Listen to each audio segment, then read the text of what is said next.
2021 is coming to an end, so it's time to talk about the best shows that were on Netflix. So let's get started. Welcome, movie watchers. Thank you guys for stopping by my channel. I'm super excited to talk about the best shows that were on Netflix for 2021. There were some really good shows. I didn't check out everything that I wanted to. I watch a lot of Netflix shows that pretty much takes up most of my viewing time, so I watched a lot, but there were just a few that I just did not check out. Make sure to leave your list down below. What are your favorite shows that aired on Netflix this year? Coming in at number 10 is The Chair. I thought The Chair, starring Sandra Oh and Jay Duplass, about the first woman of color to be made head of the English department at a prestigious university. Dr. Ji Yoon Kim faces some extreme demands and high expectations. My only issue with The Chair is that it was very short, but I thought there was a lot of intriguing moments where we saw the highs and lows of becoming the head of an English department and all of the expectations that come with it, and how one teacher can slip up and it's all on you. I thought it was created in a very realistic way that doesn't really hold back from all the expectations that are laid upon this woman that becomes the head of the English department. Even though it's about a prestigious school, there is some humor thrown into it, but I like the realistic feel to it when it comes to the school and how everything is held to a high expectation. Coming in at number 9 is Maya and the Three. This was a fabulous animated series with some of the best animation this year. I was so invested in the story of Maya, a spirited princess with the heart of a warrior who embarks on a mission to fulfill an ancient prophecy and save humanity from the wrath of vengeful gods.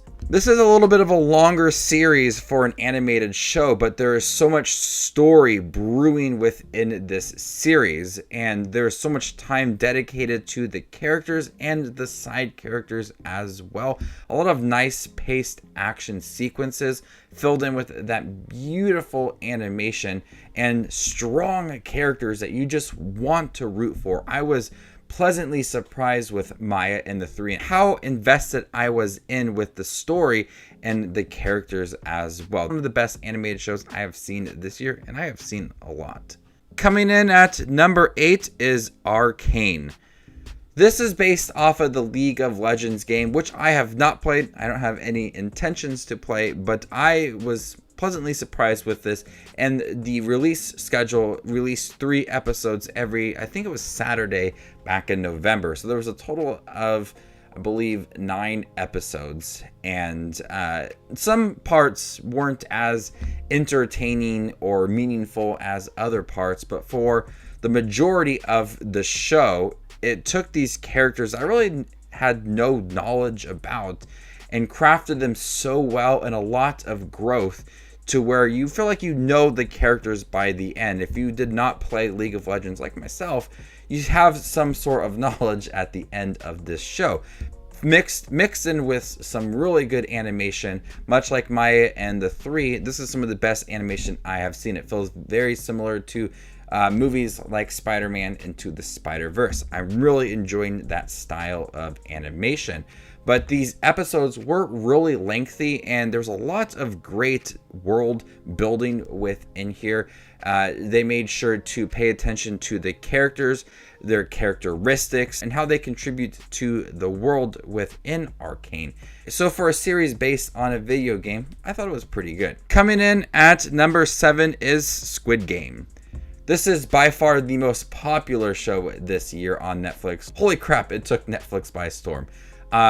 Besides its popularity, this is a good series.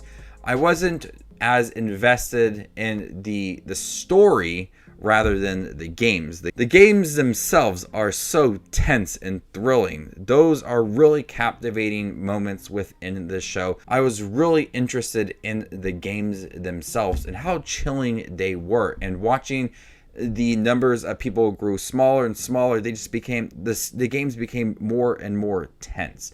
and that intensity was throughout the whole show. Like I said, I wasn't invested much with the characters and the story, but I really did like the games. It does have a very surprising ending, but those games are the best part of the show. Coming at number 6 is You Season 3. Joe and Love have such a toxic relationship, and we see that just flow throughout Season 3. Love is even more violent and unpredictable than Joe at times. It has the same structure as Season 1 and Season 2, and Joe, anytime someone gives him the slightest amount of attention, he runs with it, and that person is the love of his life.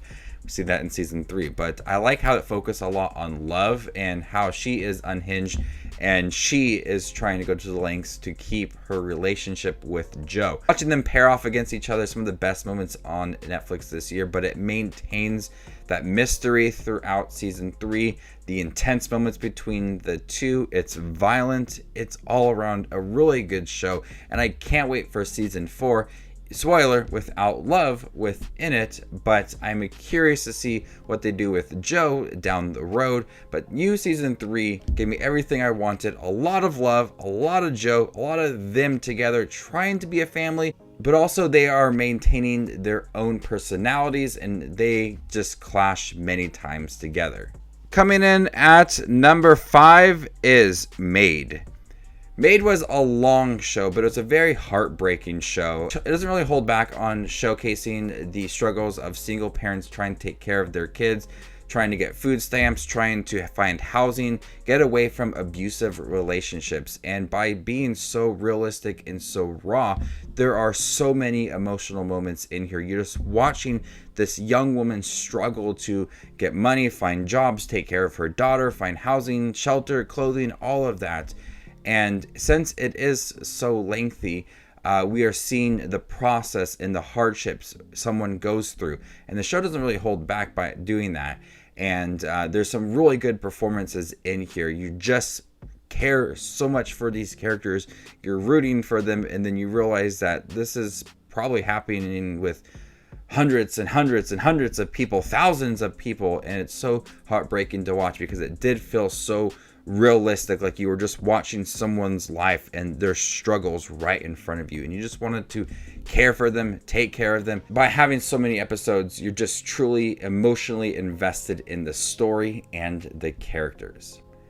Coming in at number 4 is Never Have I Ever Season 2. Last year, this show ended up being my favorite show of 2020. On Netflix. This one is not as emotional as that first season, but still around a really good show. Devi is in a love triangle in Season 2, and she's preparing for a move to India. What this season does so well is realize that these characters are not perfect. The relationships are not perfect. All of the characters in the story is not perfect, and that gives it that realistic feel to it. It maintains the humor so well throughout it. You're so invested in the relationships, and John McEnroe's narration in here is sharp. There is so many witty moments within here. With the first season and the second season, I'm so invested in the storylines and the characters and just watching them grow, and the imperfections that are offered within Season 2 make it for very relatable moments and relatable characters as well. It's not trying to be flashy or fake. It's trying to be real with real characters, real emotions all throughout Season 2, and I really enjoy Never Have I Ever. I'm highly anticipating Season 3. This is by far one of my favorite Netflix shows. Coming in at number 3 is True Story. True Story stars Kevin Hart and Wesley Snipes, and this is some of the best acting I have seen from Kevin Hart. This is a short season, but it takes Kevin Hart kind of playing a fictionalized version of himself, a comedian that is in big blockbusters. He happens to have a bad night and commits a crime, and is trying to hide all of that since it would ruin his reputation. This is a really tense show, really chilling. This show is like edge of your seat kind of moments. I watched the first episode and I was like, okay, I'm gonna go to bed after this. No, I had to sit down and watch all of it because it is that good. It never feels slow or fast. It has that really good pacing, but you're really anticipating what's going to happen next with these characters. How are they going to get out of these situations? Seeing how they plan things and try to get away with it. It's really gripping stuff. Coming in at number 2 is Cobra Kai Season 4. I absolutely love the Cobra Kai show. Season 4 is a great addition to this series. It pits Johnny Lawrence and Daniel LaRusso together. How can they work together to be on a team? Will their different personalities overcome each other, or will they work things out? And there is a lot of reflection with these characters, and they are maintaining their personalities throughout Season 4.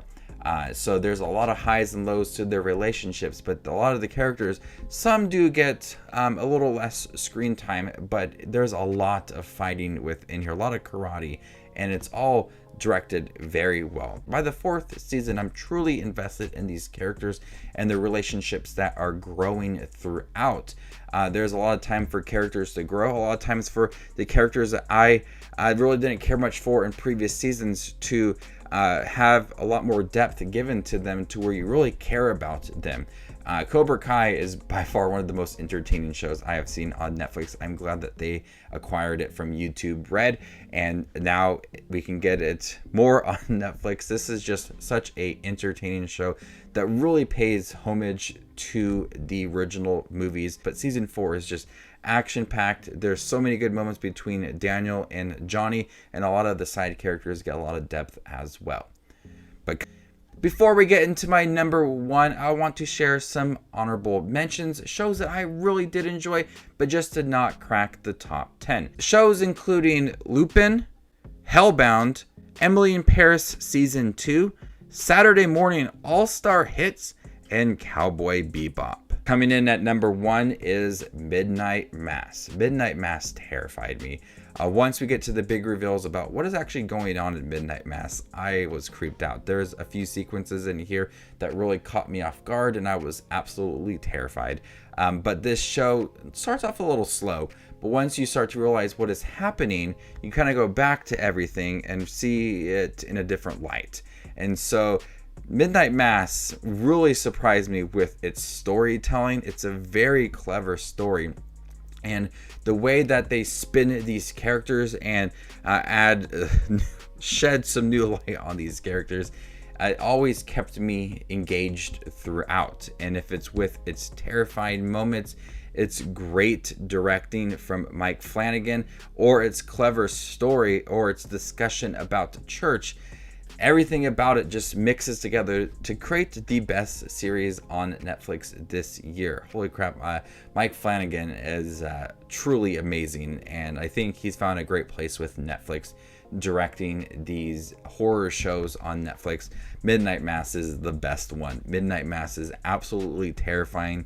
You know what I'm talking about. In the middle half of the season inside the church, the characters have a lot of chance to grow independently, but also grow within the church as well, and a lot of discussion about the church as well. There's so much within here that make this show the best. Honestly, when I watched Midnight Mass, I said to myself, this is the best show on Netflix this year, and nothing has changed. This is so good. So there you guys have it, my 10 favorite shows on Netflix this year.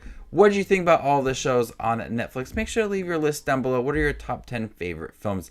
And stay tuned for more up and coming content. My name is Just Watches Movies, and you guys stay classy, YouTube.